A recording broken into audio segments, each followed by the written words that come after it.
Evangelho do Senhor Jesus Cristo, na narrativa de Mateus, no capítulo 23, a partir do verso número 1, diz: Então falou Jesus à multidão e aos seus discípulos, dizendo: Na cadeira de Moisés estão assentados os escribas e fariseus.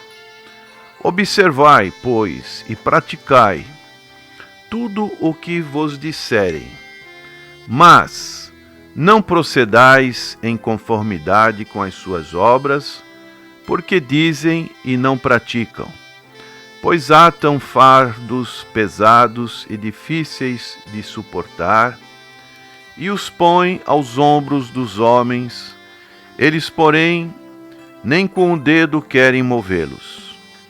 E fazem todas as obras a fim de serem vistos pelos homens, pois trazem largos filactérios e alargam as franjas dos seus vestidos, e amam os primeiros lugares nas ceias e as primeiras cadeiras nas sinagogas, e as saudações nas praças, e os serem chamados pelos homens Rabi, Rabi. Aqui nós temos uma definição do Senhor Jesus Cristo através dessa palavra nesse capítulo 23, aonde alguns historiadores dizem que esse capítulo está relacionado também com o chamado sermão profético do capítulo 24 e 25. Chamamos-nos a atenção que Mateus, que foi um escritor que teve por objetivo escrever aos judeus, nos dá todo este capítulo para uma classe de pessoas judias que era uma classe talvez a mais importante na época do Senhor Jesus Cristo. E quando vamos ler a palavra de Deus, prezado ouvinte, não podemos lê-la já com alguns pressupostos, com alguns preconceitos. Tem pessoas que, quando vão ler a Bíblia, querem encontrar defeitos, querem fazer o descrédito da palavra de Deus. Já vem com algumas intenções caracterizadas em seus corações, para aproveitarem somente aquele aspecto positivo que a palavra de Deus poderia trazer para as suas questões. Nós temos que ter um coração aberto.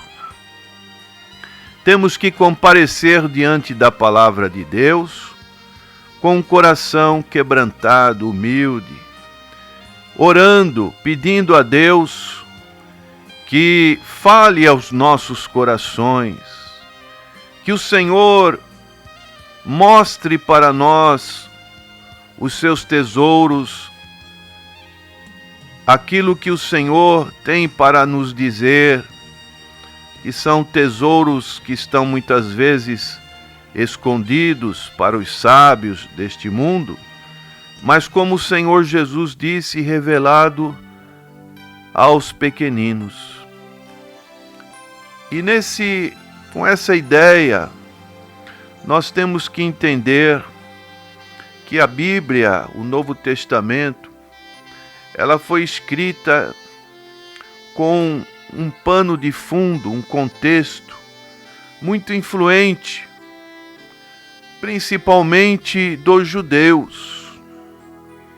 Existiam também os gregos, os romanos e outros povos, mas temos que reconhecer e saber que os judeus foram os povos que mais influenciaram, porque na palavra que próprio Senhor Jesus disse para a mulher samaritana, em João capítulo 4, verso 22, vós adorais o que não sabeis, nós adoramos o que sabemos, porque a salvação vem dos judeus.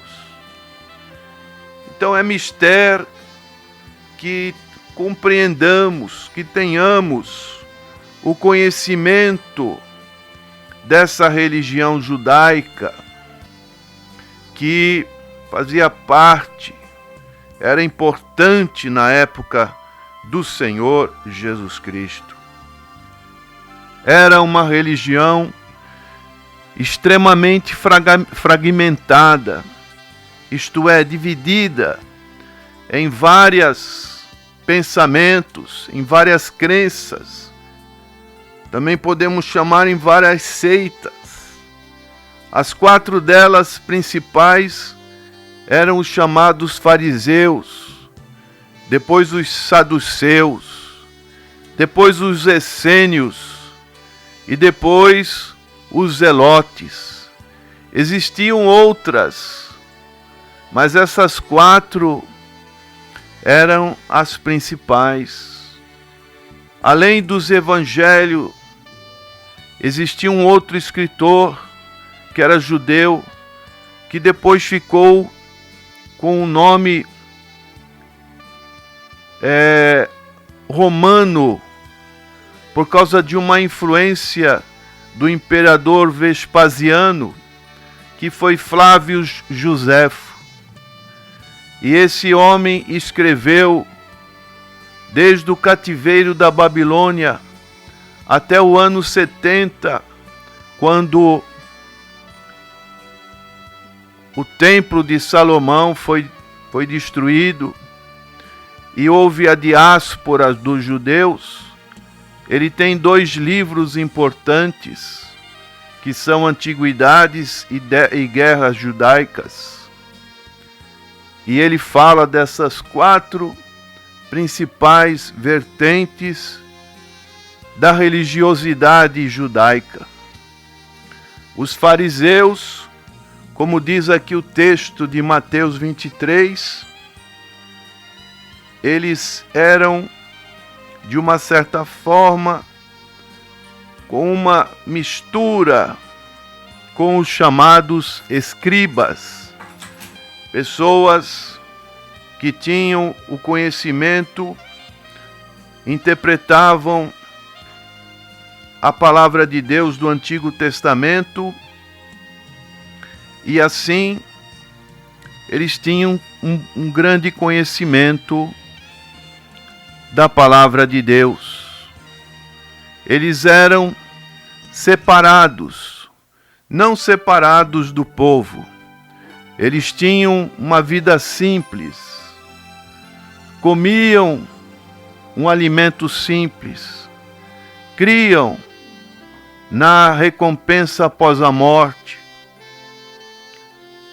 Dentro dos escritos judaicos, especialmente os livros de Eclesiastes e Daniel, falam dessa condição da recompensa após a morte.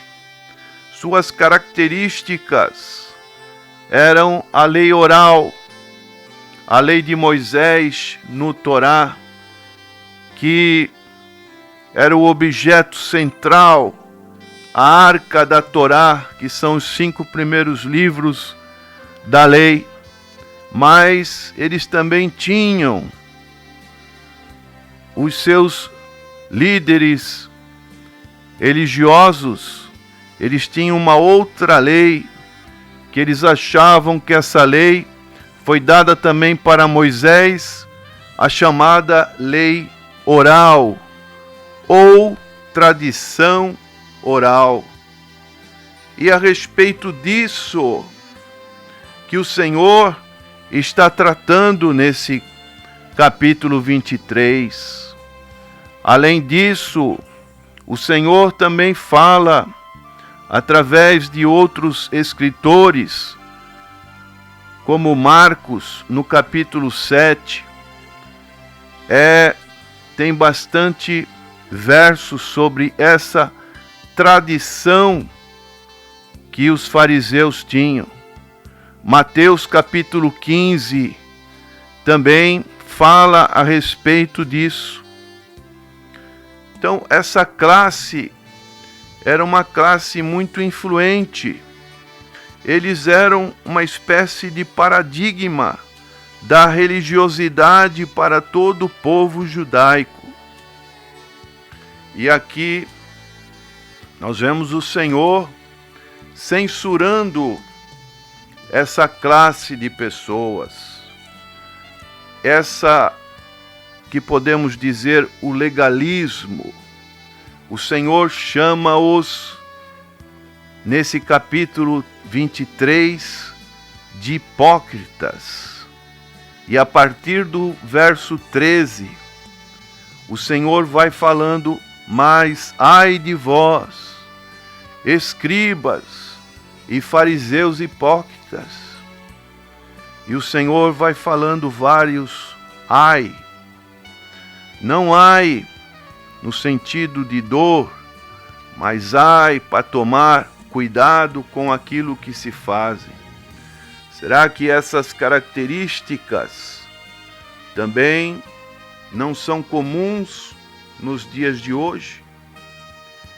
Então nós vemos algumas delas exigem respeito como professores, estavam assentados na cadeira de Moisés, então achavam que eram pessoas cultas, ensinavam, mas não praticavam.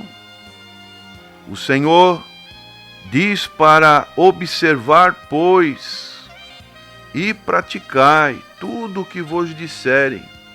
O Senhor não diz contra o que eles estavam dizendo, mas não procedais em conformidades com as suas obras, porque dizem e não praticam.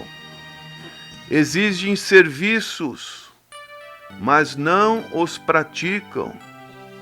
Procuravam o louvor dos homens, exibiam suas religiosidade, tinham aparências de religiosidade para serem vistos pelos homens, usavam os seus largos filactérios, suas franjas dos seus vestidos, buscavam os lugares de honra nas ceias, buscavam os lugares de honra na igreja, os primeiros lugares, gloriaram-se na atenção à sua pessoa, gloriavam-se nos seus títulos, privavam os homens da verdade e da vida. Mas ai de vós, escribas e fariseus hipócritas, pois que fechais aos homens o reino dos céus, e nem vós entrais, nem deixais entrar os que estão entrando.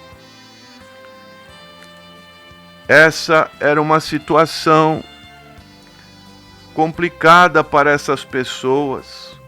Rejeitavam a verdade e a vida, aproveitavam-se das viúvas, exibiam-se com longas orações, eram zelosos para ganhar homens para a sua seita, para o seu ponto de vista, para a sua igreja, mas não a Deus. Professavam ser o único guia na religião, mas o Senhor disse que estavam cegos para a verdade e o cristianismo verdadeiro. Divulgavam as partes da religião das quais recebiam mais ganhos pessoais e honras.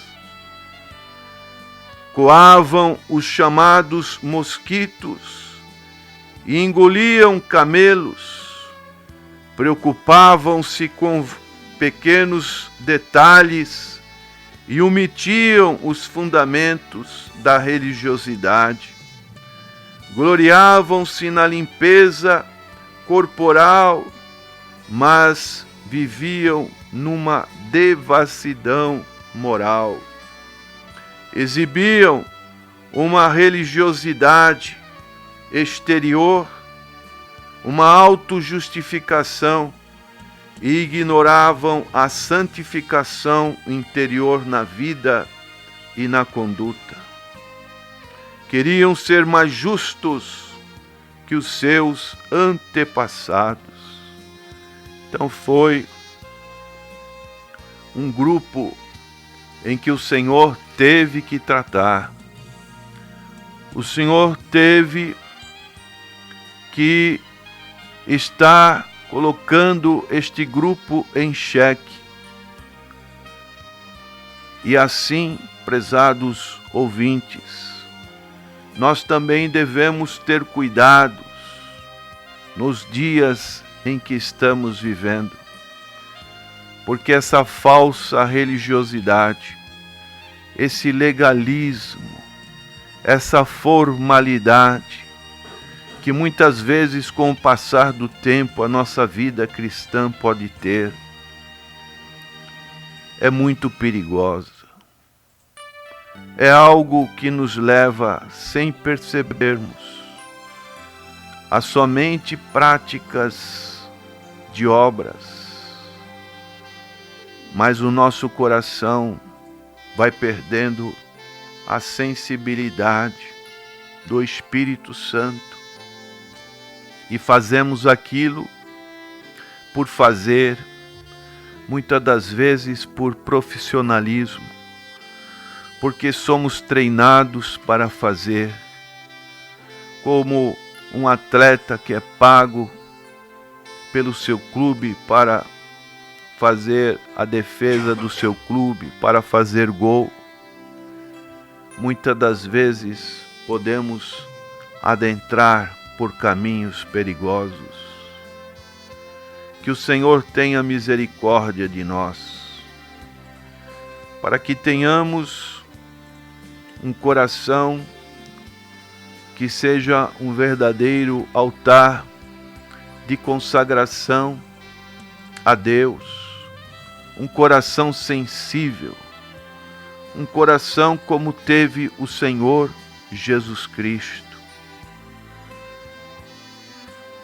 E o Senhor Jesus Cristo, neste final deste capítulo 23, o seu coração estava tão sensível. Podemos imaginar essa sensibilidade com esse último apelo